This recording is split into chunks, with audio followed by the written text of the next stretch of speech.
Good morning, Kingdom Builders. Let's go. Today is our day 11 of 30 days, no complaining. And before we start today, I want you to sit with a question.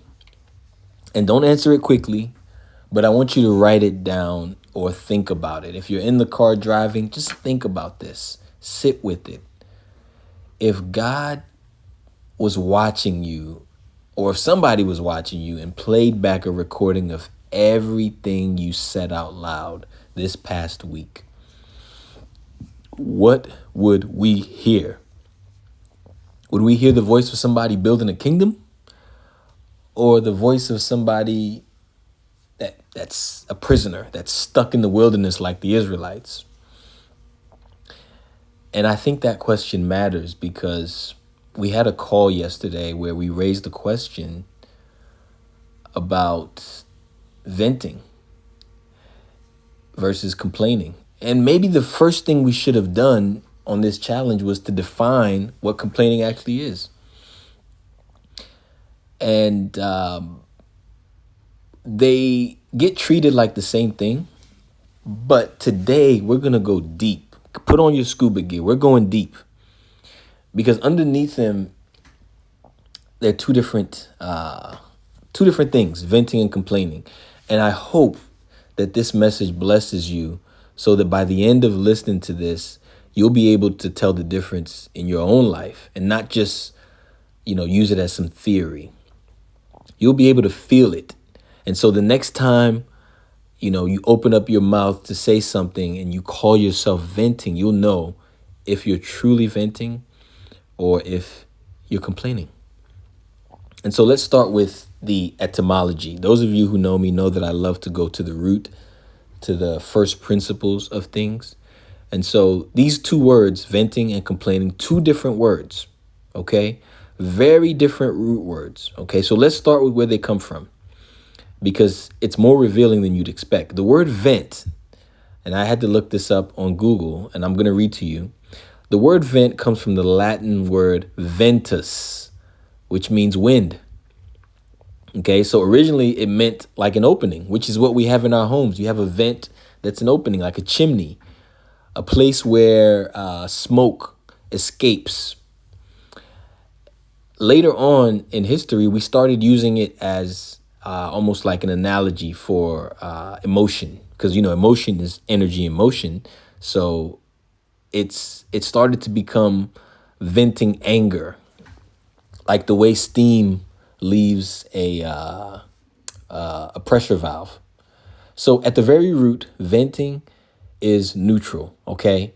It just means a release. The word itself is not negative. It just means release.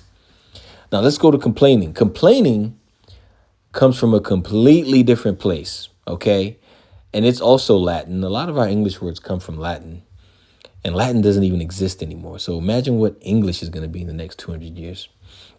But anyway, the Latin word complain, it comes from the word complagere, which literally meant to beat your chest in grief at a funeral. Okay, think about that. To beat your chest in grief at a funeral. There's nothing positive about that. You're at a funeral, you're beating your chest in grief. So it's a word about mourning, about complaining, like we call it. And over the centuries, that word drifted to what we mean today, which is expressing some type of dissatisfaction, fault finding, or just grumbling. So here's the difference between the two words. Venting is all about the release, okay? It describes the emotion. I'm venting anger. Complaining, it's describing the actual event, the thing that happened to you. So one is describing what's inside, and the other is describing what is being expressed. It's describing the thing that you're expressing. And a lot of times it describes the attitude underneath that thing. And what we see is there are two ways to vent, because if venting is neutral, We can agree with that, right? You guys agree, right? Venting is neutral. Venting is just a release. So that means there can be a positive venting and a negative venting. So I will stand corrected. I assumed all venting was just negative, but that's not true. I would love for you guys to challenge me on that because I do believe now that venting can be negative and positive.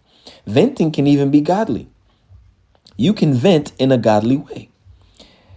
And on the opposite side, you can vent in an ungodly way, or let me say a destructive way. And that's when it goes to complaining, because the direction that you actually choose to vent in is going to determine which it is. And a simple way to think about it is when you release what's inside of you, where does it go? Does it go to God? Or does it go to someone who can help you carry it? Or does it just circle the room looking for someone to agree or commiserate or say, I feel you, bro. Or I feel you, sis. And one thing that I'm going to say that that might be controversial is we tend to, and this came up on the call yesterday, okay? So no offense to any women who are listening to this, but I want you to take this respectfully and with love. The question was, why does it seem like women tend to quote unquote vent more, and they look at it as just letting steam go or letting emotions out? And I think it comes up a lot, and I want to address it directly because I thought about this last night. And it matters if you're in a relationship with a woman. Because I thought, well, men vent. I have, male friends, brothers, uncles, and people I know that vent. And you look at the research and it does suggest that women on average, they tend to disclose their emotions and look for emotional support more often than men. While men, they tend to internalize their feelings or just go straight to problem solving. You hear a guy say, he'll listen to his wife and, okay, what do we do? And the woman's like, I just want you to listen. And this is a tendency that we can all agree with, okay?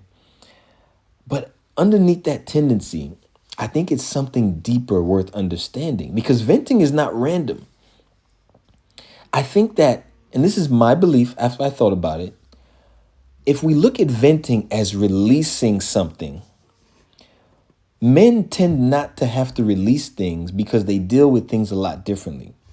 How many times have you heard a woman say, I just want to be heard? The example that was used yesterday was she was on her job venting about her manager. A man will typically address things head on at work, but a woman may not feel understood because, let's be honest, in our society, we don't give women the same ear, the same respect that we give men. And so there may be a tendency to shut down because if I try to explain myself to this man, to this person, it's perceived as weakness. So what do? I hold it in. Now the emotion is in, but it has to be released. So what does she do? She vents it to someone she can trust, her friend, her husband, her boyfriend. Another reason why I think women tend to do this more than men is because we tend to dismiss women's emotions. We say women are emotional. They're not logical. That's what we say. And so when a woman has to express or communicate something, she's going to hold back, hold the emotion inward. So now that emotion is circulating within her and it's got to be released. Okay, she's feeling like she's not validated. So she's asking, am I crazy for feeling this way? That's what she's asking. That's what she's looking for the answer for. And what does she do? She asks someone else about the situation that just happened to validate her thoughts about her feeling. So she then goes to her best friend, to her husband, and says, this is what happened today at work, blah, blah, blah. Am I crazy for feeling this way? She's venting. She's releasing the emotion that she felt could not be received due to judgment, due to fear, whatever it was. And sometimes women will vent just to regain a sense of control. Because sometimes when you talk about things, it helps you understand and make sense of things. And so they're not looking for a quote unquote solution. What they're looking for is understanding, a connection, a shared emotion that eventually can strengthen the relationship. Because the venting of that emotion came from rejection somewhere else. It came from denial. It came from the refusal to acknowledge that person as important. And sometimes it's just they have all this emotional intensity built up that putting those feelings into words at that particular time was almost a challenge that wasn't worth it. And it wasn't until later where they processed those emotions through logic that they realized, now I got to release this. Now I got to release this heavy weight that I'm feeling, vent, release, so that I can feel lighter. And for me, the piece that matters the most is when somebody feels like they have little influence over a situation at work, in a relationship, in family, even in your health. They tend to talk about it more and more and more. And this is true of men and women. Feeling unheard of or unheard or powerless, that's a human condition. That's not specific to any gender. And when you feel powerless as a child, if you tell your child to do something and they know if they speak up, they're not going to get heard, what are they going to do? They're going to bottle it in. And when they get amongst somebody that they can trust, it's going to come out. And psychologists, they have this thing that they call co-rumination. And it's when people, friends, lovers, whenever people just visit the same problem together without moving forward with the solution. And yes, studies show that it shows up more often in female relationships than than female relationships than males. But I think it can happen in any relationship. Co-rumination, what it does is it strengthens the bonds. And so that's why you see females, they're close because they tend, and don't take this the wrong way, but they tend to relate to one another when they're quote unquote venting. But it can also hurt because it deepens that stress level, because that wound keeps getting reopened instead of healed. And so from a biblical standpoint, from a spiritual standpoint, the real issue is not whether, it's a female or male venting. The issue is whether the words that you're saying while you're venting are building or are they wearing you down? And that's where our challenge is. And the goal of listening should be, in my opinion, wisdom, encouragement, and growth. Not staying stuck in the same cycle, in the same pattern together. You bring this issue to me and you're venting and you want me to just agree with you. That's not solution oriented. That's not godly. Okay. So I would summarize this and say, it's not a woman, it's not a man thing, but people who feel unheard or powerlessness, or not powerlessness, but if they feel unheard or powerless, they tend to vent more. Not because they are pathetic or whatever, but because they're reaching for understanding. They want connection or they just want relief. And women tend to express that desire through conversation more than men do. But the underlying need is the same thing we all have: connection. So if someone in your life vents to you a lot, are you helping them process their venting towards peace, or are you becoming a partner in the, co-rumination, just circling around the same wound over and over? And for the ladies, where in your life do you feel unheard? Even for the men, right now, where do you feel unheard or powerlessness that you're keeping it inside? And remember, if it's inside, if you're suppressing it, it's got to come out eventually. And have you brought that honestly to God before anybody else? And so let's understand this is not isolated to females. And I want to give some examples because throughout the Bible, we see this. There's a book called Lamentations in the Bible. Okay? It's called Lamentations. Lament is the same thing as complaining, but guess what? Who is he complaining to? So let's look at David. I think David was the one that wrote Lamentations. I believe. I don't know. Could have been Solomon. But David processed pain, betrayal, guilt. He did a lot of things that were not right, and he put it in the book. He didn't hide it, and he didn't try to pretend. He said, this is what he said. This man said, "How long, Lord, will you forget me forever?" That's raw. That's honest. This is a man telling God exactly how abandoned he feels. This is venting. And this is Psalm 13, verse 1. 5 verses later, this is what he says, "But I trust in your unfailing love." This is Psalm 13, verse 5. He didn't pretend everything was okay. He was feeling pain. He brought his fear, his confusion, even his anger. He brought it to God. And he didn't leave it there unresolved. He moved from that pain towards a position of trust. And that's the pattern of godly venting, godly complaining, if there's such a thing. And it keeps on showing up again and again and again in the Bible. We see examples of what godly complaining is. Well, let's say godly venting. Let's call it lamentations, lamenting. And we see examples of what ungodly. Hannah poured out her disappointment. Hold on, let me look that one up. Hold on one second. Well, you can go look it up. Job. We all know the story of Job. They took his kids. These were hard times. He complained. He wrestled with grief, with confusion, with anger. These are not sinful complaints.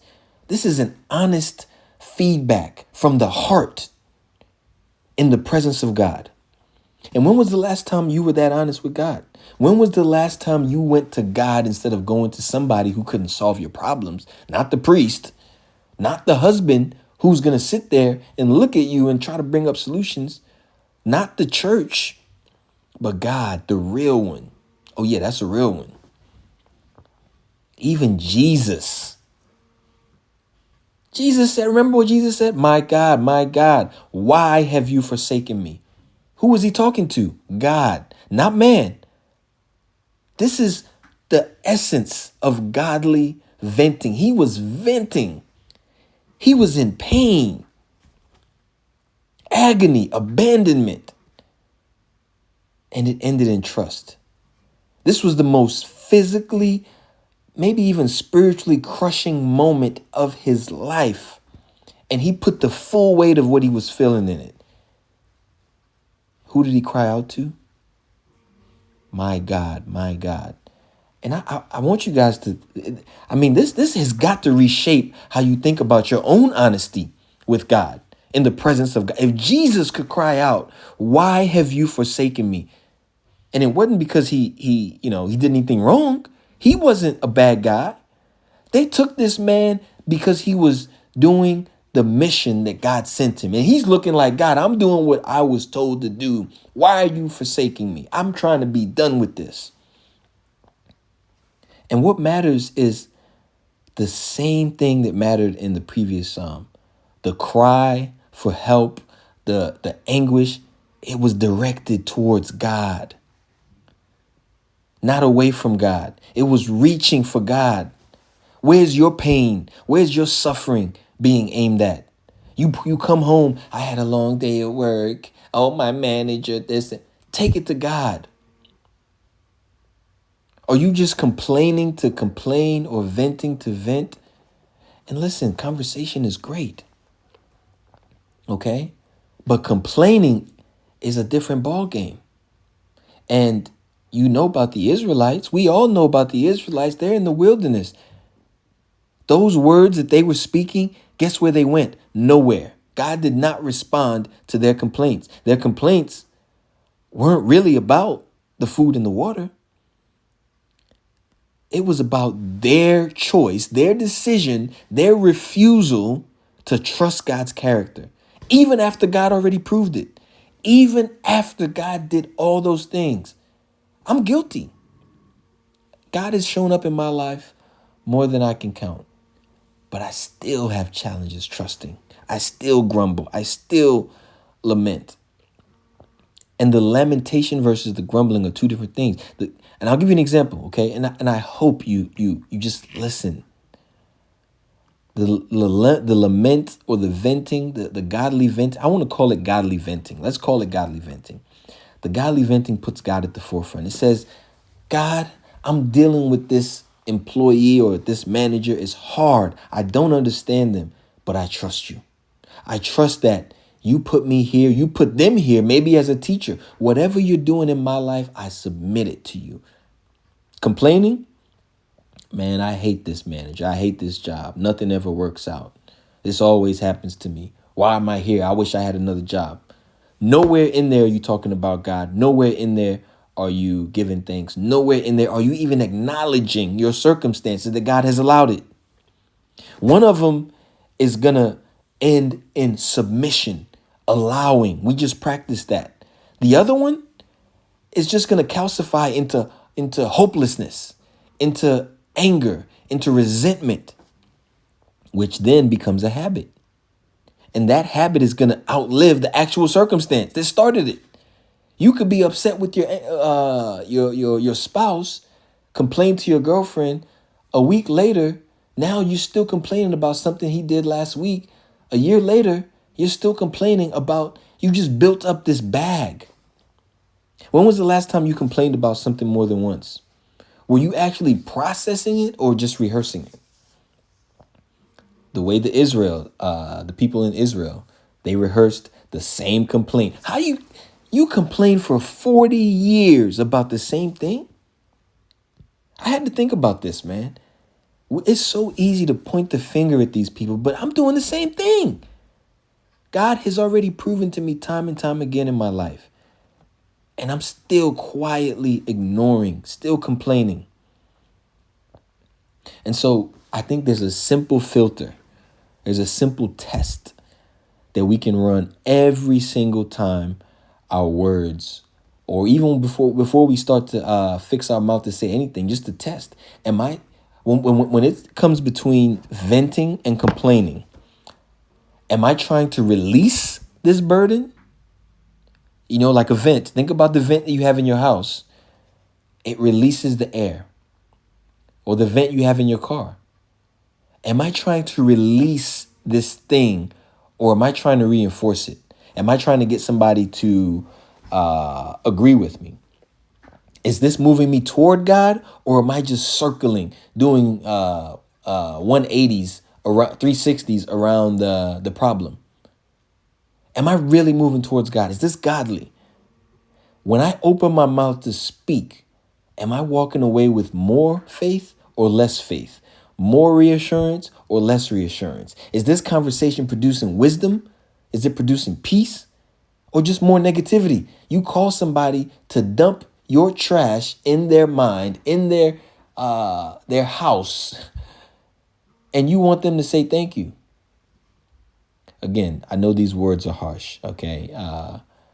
This is just how I talk, so please forgive me if you're offended. But also, don't bring your trash and dump it in my house, please. You're not welcome. But God welcomes you, but God welcomes honesty too. And scripture is constantly inviting us to pour out our hearts, to be honest. But don't grumble. I think it was Paul that said, in everything give thanks without complaining. Honest venting, godly venting, it brings your suffering. It brings your injustice. It brings your defeat. It brings all those things to the presence of God. What does complaining do? It keeps you in an emotional state of bondage almost, away from God. True complaining. Okay. And true complaining does not have solutions. I'll give you an example. I was out eating the other day and the waiter was taking longer than I wanted. I complained to the guy I was with. I said, "Hey man, looks like this guy's taking a while to get our food." What did that actually do? What did that solve? Did that move me towards God? Was I being grateful that I was even in the presence of a place that I could use my mouth to eat, my hands? I've been without a hand before. I've broken an arm. I know what it's like not to be able to use both hands to eat. If I would have taken a moment and just relaxed and let it come to me, the solution would have been simple. Go to the waiter and tell him you're ready to place your order. Done. And it's not just about God, okay? In this example, it's about people, because some people hear all this and think the only safe place to process pain is alone with God. And I'm not saying that. And I don't think there's anywhere in the Bible that says that, because I think there's places that says confess your sins to one another. Okay? Because after all, when we talk about God, every time, well, not every, but most times that God has shown up in my life, it's been through a human being, through a body. So when you talk to someone else, it's not always complaining, but what matters is why you're telling them this and what you expect out of it. So before you share your anger, your frustration with somebody today, tomorrow, whenever, just be honest. Am I asking for wisdom? Am I asking for prayer? What am I asking for? Practical help? Or I'm just looking for somebody to agree that I've been offended. Somebody to agree, girl, he did you wrong. I can't stand that dude. What am I looking for when I bring this venting? I was wrong. There was injustice. Yes. I hear you, my brother. I hear you, my sister. They did you wrong. But then what? We're talking about godly stuff here, okay? This is not worldly stuff. This is not light stuff. The next level up is the spiritual essence where we don't hold grudges. We move even when they try to. This is what turning the other cheek is. I don't expect everybody to receive this, but if you are a person of God who wants to operate out of love, the highest level of building a kingdom is to turn that other cheek. When they offended you, you take it in love. And this is not easy, okay? I'm not saying that. But if your purpose of venting is agreement that somebody did you wrong, you got to look deep and ask, what part of me needs this thing, this void? Where do I feel powerless? Where do I feel vulnerable? And if it's only that, you've drifted into the type of complaining that we saw with the Israelites. And I'm going to tell you this simple rule. And again, this stuff is simple. It's not easy, but it's simple. Talk to God first. Period. Seek the kingdom of God first. Your manager was not doing the right thing. Your husband, talk to God first. That doesn't mean you talk to only God. After you spoke to God, then talk to people who can actually help you, or who are willing to listen and not be biased. And be careful with that, because you talk to people who are repeatedly just being yes men, yes women. What do you expect? You're forming a habit. Because complaining is rarely just a one-time thing, okay? I didn't just start complaining about the waiter taking too long. My kids don't complain about that until a certain age when they've seen me complain about it. The more you repeat the same thing, the more familiar that emotional road, that emotional pathway becomes. And now your mind is automatically reaching for an expectation. Nothing is wrong. There was nothing wrong with this man taking an extra 3 minutes, 5 minutes, 10 minutes to bring my food. But complaining and expecting a certain level of service had become what I knew best. And that's what happened with the Egyptians. We're told to renew our mind every day. You know what renewing is? Renewing is tearing down the old and putting up something new. You know what we do? We remodel our mind. And there's a big difference. Remodel, you're using the old structure and just putting something over it. It's like slapping lipstick on a pig. So are you renewing your mind? Are you forgetting the past grievances, the past hurt, and just moving forward? Or are you remodeling and saying, I'm going to just hold on to this just in case? I'm going to just keep this just in case. So to sum things up, we talked about godly venting. Okay, we can call it godly processing, whatever you want to call it, but put God in front of it. That is going to bring your heart, your cries to God. And the answer is going to be in wisdom and accountability. And I think when you leave, after you've presented it to God, you leave with more clarity, you leave with more peace, you leave with more faith versus complaining, where you leave with more hopelessness. And then you're telling somebody and they're looking at you like, man, I'm having a good day. You just messed up my day with this complaining. You're bringing negativity to somebody. And again, this is harsh. I understand. Okay. It's okay to be compassionate. It's okay to say, I know this hurts. But complaining says, let's keep talking about how terrible this is. One helps you carry the burden and the other makes it heavier. Yeah, he hurt you. He stole from you. I get it. But we got to talk about this every day. He stole from you in the 5th grade. I can't get over it. Get over it. So I got a bunch of questions that I got here that I want you also to reflect on. I know I always got questions. So please just write them down. And let's think about them together. When you bring your pain, your suffering, when you bring it to that person, your husband, your wife, it could be in an empty room. Are you bringing it to be healed or just to be agreed with? And if God is,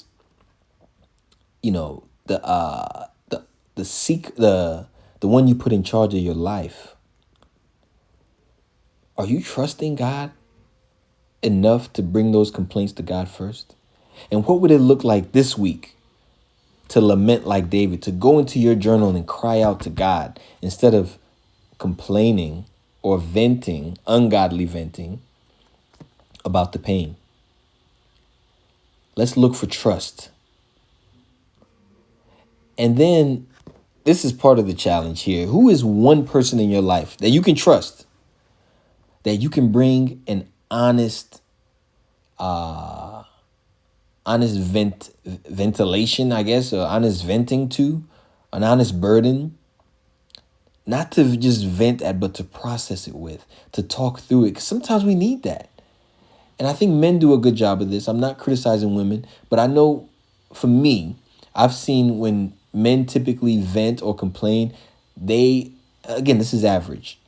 They're looking for a solution. They're coming to you with a problem and they want you to provide a solution. Well, I'll speak for myself. When I'm coming to you with a complaint, I'm typically wanting a solution. I'm not just crying. And when we do cry, we become, Anyway, so for this week, every time you catch that complaint, spoken or silent, internally or externally vocalized, just pause. Go through the test, release or reinforce it, but keep it pointed to God. And if you can't go to God first for some reason, find that person that you can trust. And we're not judging ourselves here and condemning. We're not condemning ourselves if we fail. All you got to do is redirect it, okay? Prayer does not have to happen at 5 a.m. and midnight every day. Prayer can happen in your car. And if you can't turn your complaints into prayer, then maybe that's a challenge, okay? When we call ourselves kingdom builders, the building of the kingdom is not done in silence. It's not done in our hearts. It's part of it is done with our words. The Bible says the power, the tongue, the words that we speak have life or death. And so I hope this message has inspired you, has provoked you to go deeper and to think. I'm sure there's going to be a lot of questions. There's going to be a lot of disagreements. That's part of what this is for. Okay, I'm looking for understanding. And if there was something that I said that touched you, if there was something I said that you feel is wrong, let's talk about it. Let's figure out the right and the godly solution. Okay. Have a powerful week, and we'll talk.